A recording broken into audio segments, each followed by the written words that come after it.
कालिदास की। कुमार संभवम, यहाँ पे कुमार से क्या अभिप्राय है?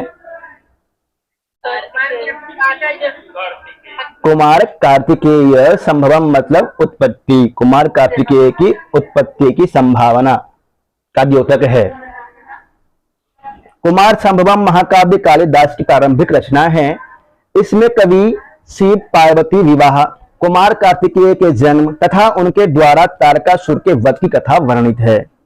इस महाकाव्य में 17 सर्ग है और प्रथम 8 सर्गों को ही कालिदास की रचना माना जाता है।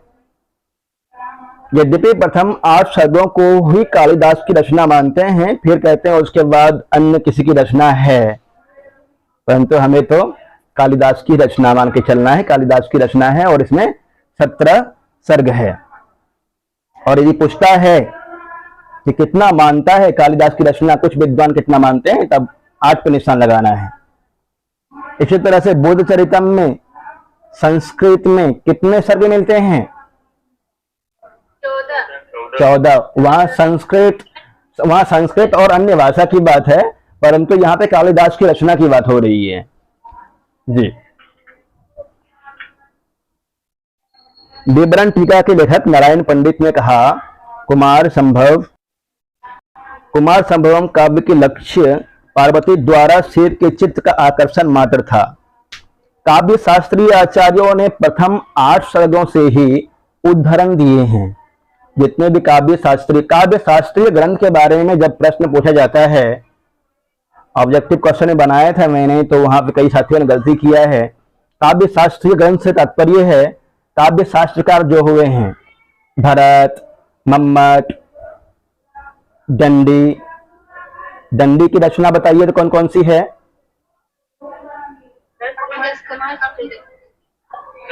दश कुमार चरितम, अवंती सुंदरी कथा और काव्यादर्श। हाँ, काव्यादर्श।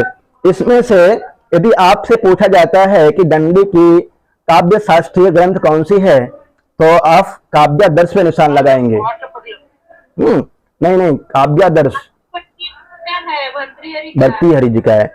अवंती सुंदरी कथा और 10 कुमार चरितम, दंडी की जो रचना है वो साहित्यिक रचना आ जाएगा, नाटक में आ जाएगा, कथा में आ जाएगा दूसरा जो है, परंतु आपका काव्यादर्श काव्य शास्त्रीय ग्रंथ में आएगा।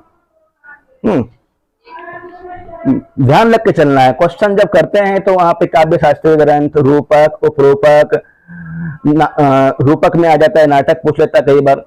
एतेषु, इनमें से नाट्य ग्रंथा नास्ति, एतेषु रूपका नास्ति, एतेषु बृहत्त्रयीषु न गण्यते। इन सबको ध्यान रख कर चलेंगे तो बहुत सारे क्वेश्चन तो इनमें ही गलती हो जाता है, आते हुए भी गलत कर बैठते हैं हम सभी। ऐसा नहीं होगा, फिर ध्यान रखेंगे तो प्रैक्टिस करते रहिए। काव्य शास्त्रीय आचार्यों ने प्रथम 8 सर्गों से ही उद्धरण दिए हैं।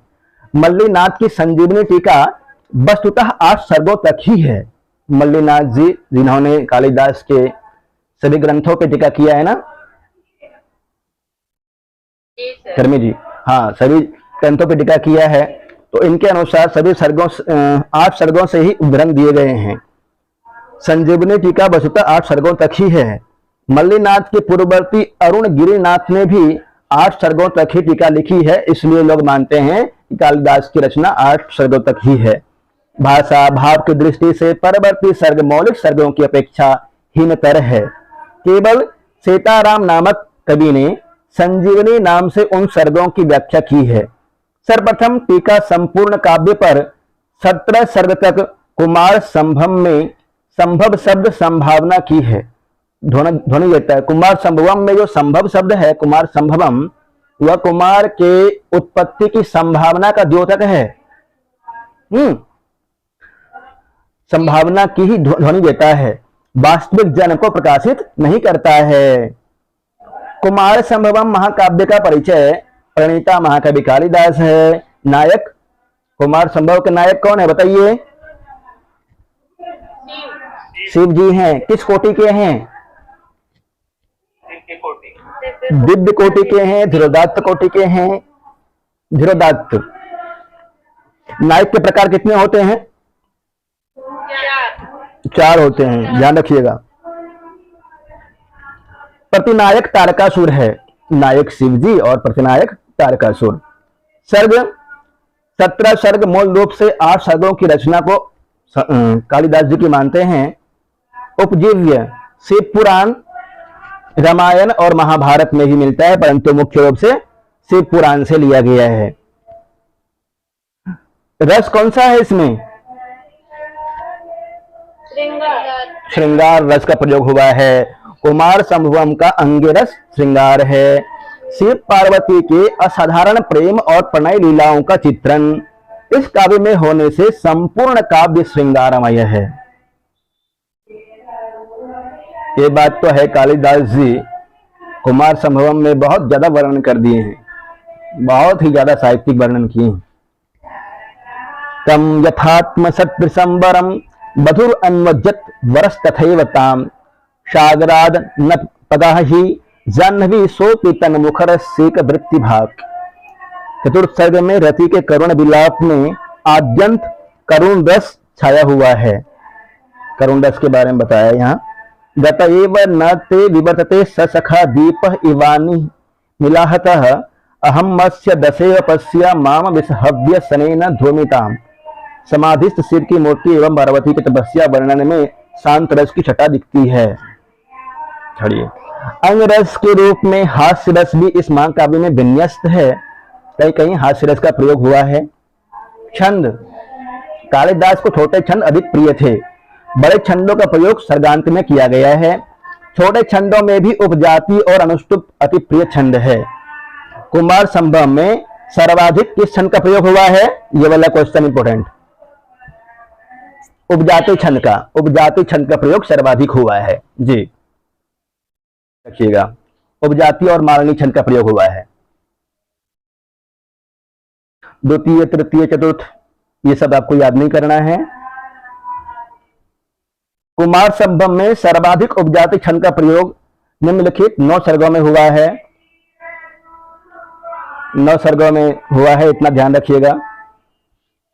9 सर्गों में 1, 2, 3, 4, 5, 6 इतना याद नहीं करना है, ज्यादा हो जाएगा। सर्गांत में सर्वाधिक मालनी छंद का प्रयोग निम्नलिखित 8 सर्गों में हुआ है। सर के अंत में सर्वाधिक मालनी छंद का प्रयोग हुआ है। अनुष्टुप छंद का भी विभिन्न सर्गों में प्रयोग हुआ है। 4 सर्गों में 1, 2, 6, 10 से अनुष्टुप छंद का प्रयोग है। इस तरह क्वेश्चन नहीं पूछना चाहिए। हरणी छंद का प्रयोग निम्नलिखित सर्गों के अंत में हुआ है। आगे बढ़िए।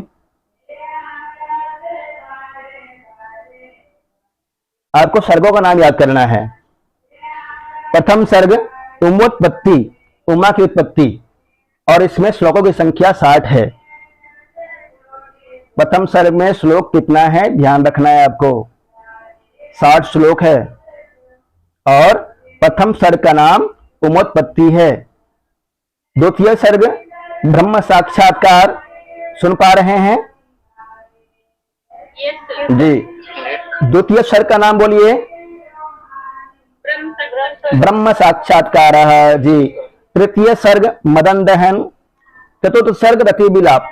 8 सर्गों तक आप सबको नाम याद होना चाहिए। 8 सर्ग तक सुनेंगे, कम से कम 8 सर्ग तो याद करना ही है।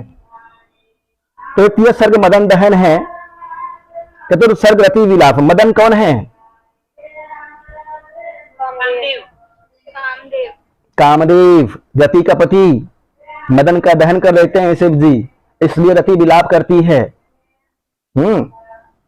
पंचम सर्ग तपः फल उदय, पंचम सर्ग में है। और मदन दहन के बारे में और भी वर्णन है इस जगह पे। किस काव्य में है?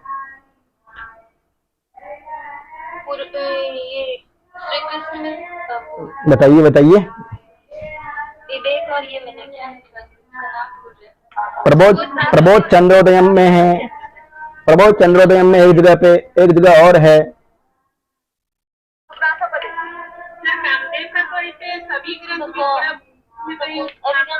तो अपना ही क्लास है, चर्चा कर लीजिए ना, सब याद आ जाएगा। कितना याद रहता है देखिए।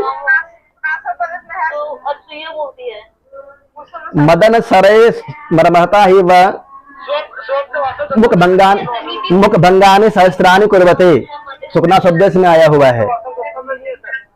स्वप्न दत्तम में क्या है बोलिए? सूरज जी रुकिए, अभिज्ञान शकुंतलम में बोलिए, बोलिए क्या है, याद दिलाते चलिए। अभिज्ञान शकुंतलम में वहां पे जब ये अनुसुईया बोलती है कि कामदेव को मतलब शकुंतला में उत्पन्न कर दिया और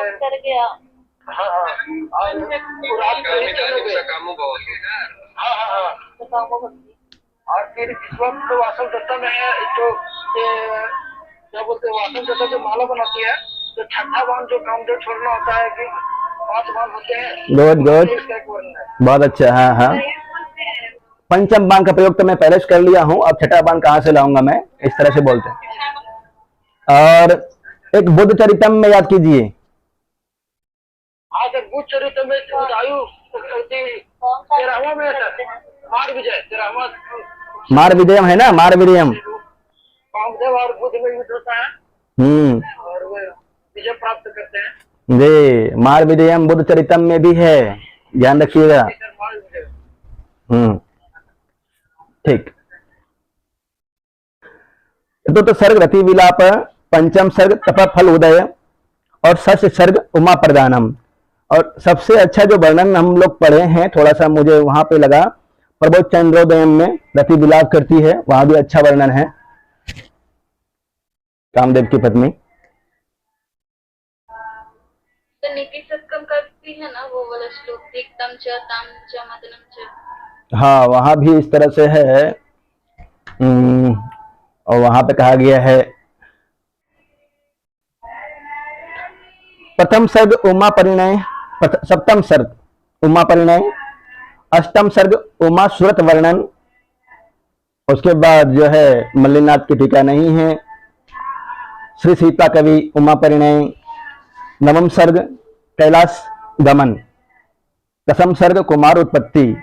एकादश सर्ग कुमार उत्पत्ति के बारे में ही वर्णन है दसम सर्ग में और एकादश सर्ग में। कुमार की उत्पत्ति किस सर्ग में होती है याद रखिएगा। उमा का परिणय किस सर्ग में? सातवां में। उमा परिणय सातवां में सर। उसी में शादी भी करता है। हाँ, दसम सर्ग में कुमार उत्पत्ति है, एकादश सर्ग में कुमार उत्पत्ति, दोनों सर्ग में कुमार उत्पत्ति का वर्णन है। द्वादश सर्ग 12वां सर्ग में कुमार सेनापति वर्णन। कुमार कौन है ये? कार्तिकेय जी। त्रयोदश सर्ग कुमार सेनापति अभिषेक। कुमार के सेनापति का अभिषेक होता है त्रयोदश सर्ग में। और चतुर्दश सर्ग देवसेना प्रयाण। पंचदश सर्ग देवसेना प्रयाण और सुरासुर सैन्य संघट। षोडश सर्ग में 16वां सर्ग में देवसेना प्रयाण सुरासुर सैन्य संग्राम वर्णन। और अंतिम सर्ग जो है उसमें तारकासुर वध। तारकासुर का वध किस सर्ग में है? कुमार संभव में श्लोकों की संख्या कितनी है? कुल श्लोक कितने कुमार संभव में? 1096 श्लोक है। श्लोकों की संख्या याद कर लीजिएगा, जो इंपॉर्टेंट है जी।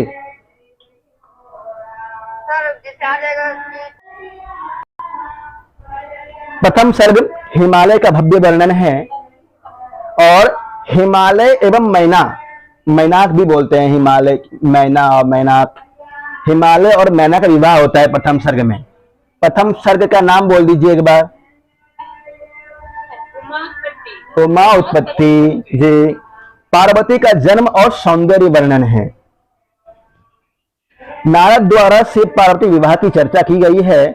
पार्वती द्वारा शिव की आराधना। प्रथम सर्ग में ध्यान रखिएगा हिमालय का वर्णन। अस्त्युतरस्याम ऋषि देवतात्मा नाम हिमालय, प्रथम श्लोक ही है, आएगा वो आगे। हिमालय और मैना का विवाह है। हिमालय की पत्नी कौन है? मैना जी। पार्वती का जन्म किस सर्ग में होता है? प्रथम सर्ग में जी। और नारद द्वारा शिव पार्वती विवाह की चर्चा की गई है प्रथम सर्ग में, ये भी ध्यान रखना है आपको। द्वितीय सर्ग तारकासुर से पीड़ित देवताओं के द्वारा ब्रह्मा की प्रार्थना। ब्रह्मा द्वारा उपाय की शंकर पार्वती पुत्र ही तारक वध कर सकता है। ब्रह्मा द्वारा उपाय बताया जाता है कि शंकर और पार्वती से जो पुत्र उत्पन्न होगा, कार्तिकेय नाम रखा जाएगा आगे, वही तारकासुर का वध करेगा। तृतीय सर्ग। कामदेव के पास जाते हैं। देवगण शिव के चित्त में क्षोभ उत्पन्न करने के लिए कामदेव का उपयोग करते हैं। समझिएगा, कामदेव द्वारा वसंत ऋतु फैलाना, शिव पर बाण चलाना, शिव द्वारा कामदेव को भस्मसात करना। कामदेव द्वारा वसंत ऋतु में शिव जी के ऊपर कामदेव का बाण चलाया जाता है, परंतु शिव द्वारा कामदेव को भस्मसात कर दिया जाता है। सर्ग 4। कामदेव की पत्नी रति का विलाप, वियोगिनी छंद में है। सर्ग 5 महाकाव्य का श्रेष्ठ सर्ग है। पार्वती की घोर तपस्या का वर्णन, असाध्य शिव को तपस्या ही प्रवृत्त करती है, शिव पार्वती का रमणीय संवाद है।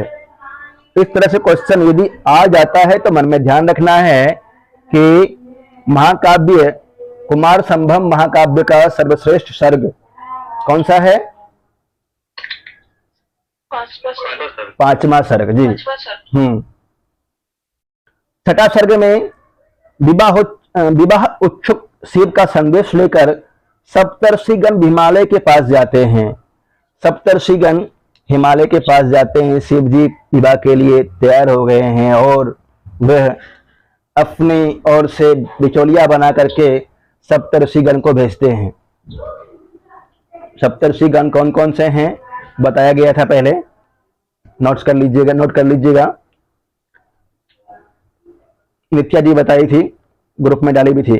सर्ग 7 शिव की दर्शनीय वर यात्रा और पार्वती परिणय। सर्ग 8 में यथोदताक्षण में विवाह के अनंतर शिव पार्वती दाम्पत्य जीवन और केली विहार वर्णन है। कुछ विद्वान 8 सर्ग तक ही कालिदास की रचना मानते हैं, ठीक है जी। सर्ग 9 शिव पार्वती का विहार यात्रा करते हुए कैलाश पर्वत गमन, उसके बाद फिर कैलाश पर्वत पर जाते हैं शिव जी विहार यात्रा करते हुए। सर्ग 10 में कार्तिकेय कुमार स्कंद का गर्भ में आना, कुमार और स्कंद का गर्भ में आना। सर्ग 11 कुमार का जन्म तथा बाल्यावस्था वर्णन, अर्जुन की 4 पत्नी द्रौपदी, सुभद्रा, नागकन्या और ओलूपी चित्रांगदा का वर्णन किया गया है। ये भी याद कीजिएगा, अलग से कोई बार क्वेश्चन बन जाता है। अर्जुन की 4 पत्नी थी, द्रौपदी, सुभद्रा, नागकन्या, उलूपी, हाँ नागकन्या, उलूपी लिखा हुआ है पूरा, और चित्रांगदा जी। अलग से क्वेश्चन आ सकता है, आपका वहां पे बना हुआ है क्विज में। कुमार का जन्म तो 11वां सर्ग में दिखा रहा है, कार्तिकेय कुमार स्कंद का गर्भ में आना। 10वां सर्ग में कुमार गर्भ में आता है और 11वां सर्ग में कुमार की उत्पत्ति। सर्ग के अनुसार वर्णन में देखिए पिंकी जी, 11वां में दिया हुआ है, इसका भी ध्यान रखिएगा। कुमार की उत्पत्ति 11वां सर्ग में है।